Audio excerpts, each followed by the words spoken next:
सेठ रामलाल राज्य के मशहूर सेठ थे। उनके घर में खान पान की कोई कमी नहीं थी। हर रोज उनके यहाँ मेहमान आते, अच्छे अच्छे पकवान बनाकर उन्हें खिलाए जाते। सेठ रामलाल की रसोई में ही एक कबूतर घोंसला बनाकर रहता था। वह बड़ा नेक और सीधा था। सेठ का रसोइया शंभू महाराज उसे बहुत चाहता था। खाना बनाते बनाते वह थोड़ा खाना उसके घोंसलों के पास रख देता और कबूतर चुपचाप उसे चुगकर शहर को निकल जाता। फिर शाम को आकर आराम से सो जाता। इसी प्रकार उसका जीवन आराम और सुख शांति से गुजर रहा था।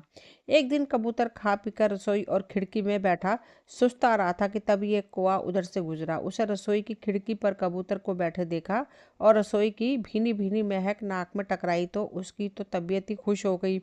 अरे वाह, रसोई में तो इस कबूतर का घोंसला भी दिखाई दे रहा है। कौवा मकान के सामने ही पेड़ पर बैठ गया और सोचने लगा, इस कबूतर ने तो सेठ की रसोई में ही अपना घोंसला बना रखा है। यह तो खूब अच्छे अच्छे पकवान खाता होगा। इस कबूतर से तो दोस्ती करनी चाहिए।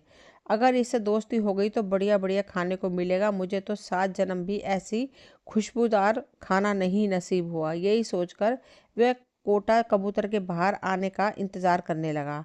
उसकी ललचाई नजरें रसोई के मजेदार खानों पर जमी हुई थी। थोड़ी देर बाद हवाखोरी के लिए जैसे ही कबूतर बाहर निकला तो कौवा उसके पीछे पीछे उड़ने लगा। कुछ देर बाद जब कबूतर को एहसास हुआ कि कौवा लगातार उसका पीछा कर रहा है तो उसने सोचा कि यह क्यों मेरा पीछा कर रहा है। यह तो बड़ा चालाक किस्म का प्राणी है, इससे तो भगवान ही बचाए। कौवा लगातार उसका पीछा कर रहा था। आखिर तंग आकर कबूतर ने पूछ ही लिया, अरे भाई, तुम मेरा पीछा क्यों कर रहे हो? उसकी बात सुनकर कौवा हंस पड़ा। फिर बोला, कबूतर भाई, तुम बड़े नेक और गुणवान प्राणी हो। हम पक्षियों में तुम जैसा गुणी और भोला तो शायद ही कोई होगा। बस यही कारण है कि मैं तुमसे दोस्ती करना चाहता हूँ। तुम्हारी और हमारी कैसी दोस्ती भैया? हम ठहरे सीधे साधे शाकाहारी जीव और तुम ठहरे चालाक और मांसाहारी। अरे भैया, मांस खाने से प्राणी बुरा थोड़ा ही हो जाता है। और जहाँ तक सीधे और चालाक की बात है तो भाई, मेरे पांचों उंगलियां बराबर नहीं होती। चालाक और दुष्ट प्राणी तो हर कौम में होते हैं। एक के कारण पूरी कौम को बदनाम करना न्याय नहीं है। नहीं नहीं भैया, तुम किसी और को अपना दोस्त बनाओ। देखो भैया, लोग हमें वैसे ही दुत्कारते रहते हैं क्योंकि हम जरा मोटी बुद्धि के प्राणी हैं। अब तुम ही क्या मुझे दुत्कार दोगे? मैं तो सोच रहा हूँ कि तुम्हारी संगत में रहकर कुछ अकल भी सीख लूँ। कहकर कोए ने ऐसा नाटक किया मानो वह काफी दुखी हो उठा हो और अभी रो देगा। कबूतर को उस पर कुछ दया सी आ गई और तनिक द्रविड़ होकर वह बोला, लेकिन भाई कोए, हम एक साथ कैसे रह सकते हैं? हम में तो कोई समानता ही नहीं है। अरे भैया, समानता तो अपने आप आ जाएगी। मैं तुम्हारे जैसे ही खान पान कर लूंगा। जैसा व्यवहार लोगों के साथ तुम करोगे वैसा ही मैं भी करूंगा। कहते हैं ना कि साधु के साथ रहकर तो दुष्ट भी साधु हो जाते हैं। पारस तो लोहे को भी सोना बना देता है। यदि तुम जिद करते हो तो ठीक है भैया, हम दोनों साथ रह लेंगे। कहा भी जाता है कि एक से भले दो। लेकिन देखो भैया, तुम किसी प्रकार की शरारत ना करना। कहीं ऐसा ना हो कि तुम कोई उल्टी सीधी शरारत कर बैठो और हमें रहने का ठिकाना भी खोना पड़े। अरे नहीं भैया, मैं भला कोई गड़बड़ क्यों करूँगा? ऐसा करके तो मैं अपना ही अहित करूँगा। फिर भला तुम मुझे अपने साथ क्यों रहने दोगे? तब ठीक है, चलो मेरे साथ। कौवा मनी मन बहुत खुश हुआ। उसने सोचा कि चलो, पहली सफलता तो हाथ लगी। सारा दिन वे दोनों इधर उधर दाना चुगते रहे, एक दूसरे से तन मन की बातें करते रहे। सारा दिन कौवा ही अधिक बोलता रहा, वहीं उसे इधर उधर की झूठी सच्ची कहानियां सुना सुनाकर प्रभावित करने का प्रयत्न करता रहा। यह जाहिर करता रहा कि वही उसका सच्चा हितैषी व मित्र है। कबूतर बेचारा उसकी बातों में थोड़ा प्रभावित भी हुआ। इसी प्रकार शाम हो गई। कबूतर उसे लेकर अपने ठिकाने की ओर चल दिया। जब घर करीब आया तो कबूतर ने एक बार फिर उसे चेतावनी दी, देखो भैया, किसी प्रकार की हरकत मत करना। मैं एक बार फिर तुम्हें सचेत कर रहा हूँ। अरे भाई, मेरे बार बार कहकर मुझे शर्मिंदा ना करो।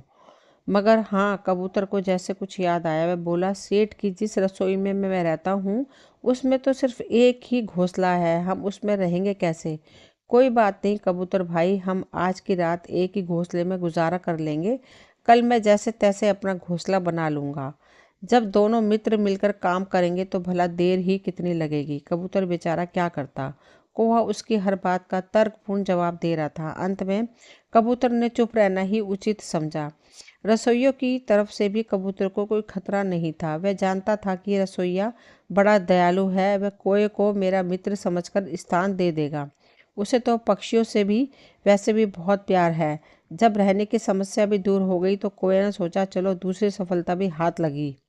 उस रात कोए को भी कबूतर के साथ बढ़िया देसी घी का दाल भात और भाजी खाने को मिली। एक तो पका हुआ खाना और वह भी देसी घी का। कोए ने तो बड़े चाव से वह सब खाया। फिर उस रात कबूतर के घोंसले में ही पाँव पसार कर सोया। रात को सोते समय वह सोचने लगा, किसी ने सच ही कहा है कि एक बार सभी के दिल बदलते हैं। मेरे भी नसीब अच्छे थे जो मेरी नज़र इस कबूतर पे पड़ गई।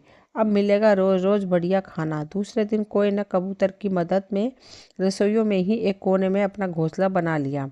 रसोइयों ने कबूतर के साथ कोए का घोंसला देखा तो मन ही मन में बहुत खुश हुआ, मगर सोचने लगा कोए चालाक और शरारती होते हैं, कल कल को यह इस सादे सादे कबूतर को भी नुकसान ना पहुंचाए। लेकिन वह बेचारा कर भी क्या सकता था। इस प्रकार दोनों मित्र बड़े आराम से रसोई में रहने लगे। कौआ हर रोज नए नए पकवान खाता और चैन की नींद सोता। एक दिन की बात है, सेठ के यहाँ कुछ मेहमान आने वाले थे, इसलिए घर में पकवान आदि बन रहे थे। सेठ जी ने भी अपने मित्रों के लिए मछली मंगवाई थी। रसोइया मछली आदि साफ कर रहा था तो अपने घोंसले में बैठा कौआ सोच रहा था, अरे भाई आज तो मज़ा आ गया, बहुत दिनों के बाद मसालेदार तली हुई मछली खाने को मिलेगी। और फिर चुपचाप अपने घोंसले में बैठा वह सोचता रहा कि कैसे मछली पर हाथ साफ किया जाए। कोई ने सोचा कि यदि इस कबूतर से इस मामले में कुछ कहेगा तो वह तो उसकी कोई बात मानेगा नहीं, अतः खुद ही कोई मौका निकालकर मछली के टुकड़ों पर हाथ साफ करना पड़ेगा। इसी प्रकार सवेरा हो गया। हर रोज की तरह कबूतर ने उससे कहा, चल भाई कोए खाने की तलाश में चला जाए। नहीं भाई कबूतर, आज मेरी तबीयत कुछ ठीक नहीं है, कल से मेरा पेट कुछ खराब है। कौआ अपने आप को काफ़ी चालाक समझ रहा था, मगर कबूतर भी कुछ समझदार नहीं था। वह समझ गया कि आज रसोई में मछली आई है, उसे देखकर ही इसकी नीयत खराब हो गई है। अतः वह बोला, देखो भाई कोई रसोई में कोई हरकत मत करना, किसी भी चीज़ को ना छूना वरना गड़बड़ हो जाएगी। मेरी बात मानो और मेरे साथ चलो। अरे नहीं भाई, मैं सोच रहा हूँ कि तुम यह मत समझो कि मछली को देखकर मेरा मन खराब हो रहा है और मैं बहानेबाजी कर रहा हूँ। मैं सच में कह रहा हूँ कि मेरे पेट में कुछ गड़बड़ है। ठीक है, तब मैं ही चला जाता हूँ, लेकिन जाते जाते फिर एक बार आगाह करता हूँ कि यहाँ कोई गड़बड़ी ना करना। कहा ना भैया, कोई गड़बड़ नहीं होगी, मेरा विश्वास करो मित्र। कोए ने बार बार उसे भरोसा दिलाया तो कबूतर को भी उसकी बात का विश्वास हो गया। यह कोई गड़बड़ नहीं करेगा और वह बेचारा चल दिया अपने खाने की तलाश में। चलो, यह अड़ंगा भी दूर हुआ। इसे क्या मालूम मछली का स्वाद क्या होता है। अब खाओ पियो और मौज उड़ाओ। थोड़ी देर बाद ही रसोइया रसोई में आया और मछली काट पीट कर साफ करने लगा। मछली काटकर उसने तली और फिर दूसरी सब्जियां काटकर साफ की। इस सारे काम में वह काफी थक गया था, अतः कुछ देर सुस्ताने के लिए बाहर जाकर बैठ गया। शुक्र है यहाँ से टला तो सही, यही बैठा रहता तो काम मेरा कैसे बनता। पहले ही उस कबूतर को मुश्किल से भेजा है। और फिर कोई ने चुपके से टोकरी में एक मछली का टुकड़ा उठाया और अपने घोंसले में जाकर खाने लगा। कई टुकड़े उसने चुपचाप चुरा चुरा कर खा लिए। हालांकि उसका पेट भर गया था, फिर भी और खाने का लोभ स्वर्ण नहीं कर पा रहा था, जो कि दुखदाई होता है। हुआ भी यही। इस बार जैसे ही उसने टोकरी में से मछली का टुकड़ा उठाया, वैसे ही उस पर ठगी प्लेट धरती पर गिर पड़ी। झंझनाहट व तेज आवाज आई, मगर कोए को इससे भला क्या फर्क पड़ता था। उसने मछली का टुकड़ा लिया और आराम से बैठकर खाने लगा। रसोइया तेजी से अंदर आया, कहीं कोई बिल्ली रसोई में न घुस गई हो। मगर जैसे ही उसकी नज़र मछली खाते कोए में पड़ी, उसके क्रोध का ठिकाना ना रहा। क्रोध से लाल पीला होकर वह कोए पर झपटा।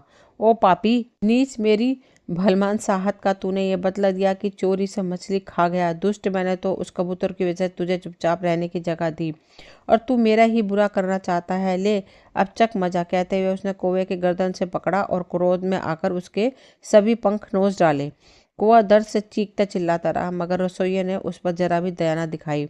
ले अब यहीं पड़ा सड़ता रह, लालची कोए, यही तेरी सजा है। भय और दर्द से कराता कौवा कोने में जाकर दुबक गया और अपनी करनी पर आंसू बहाता रहा। शाम को जब कबूतर वापस आया तो कौवे के ऐसे हालत देखकर वह सब कुछ समझ गया कि उसकी गलती की ही उसे ऐसी सजा मिली है। क्यों कोए भाई, मैंने कहा था ना कि कोई बेजा हरकत ना करना। इंसान को थोड़े में ही संतोष करना चाहिए, मगर तूने लालच में रसोइयों को नुकसान पहुंचाया और रसोई ने तेरी एक गत बना डाली। इसलिए कहते हैं कि लालच बुरी बला है।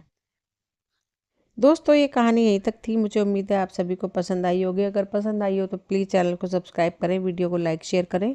मिलती हूँ अगली कोई नई कहानी लेकर, तब तक के लिए सभी का तहे दिल से शुक्रिया।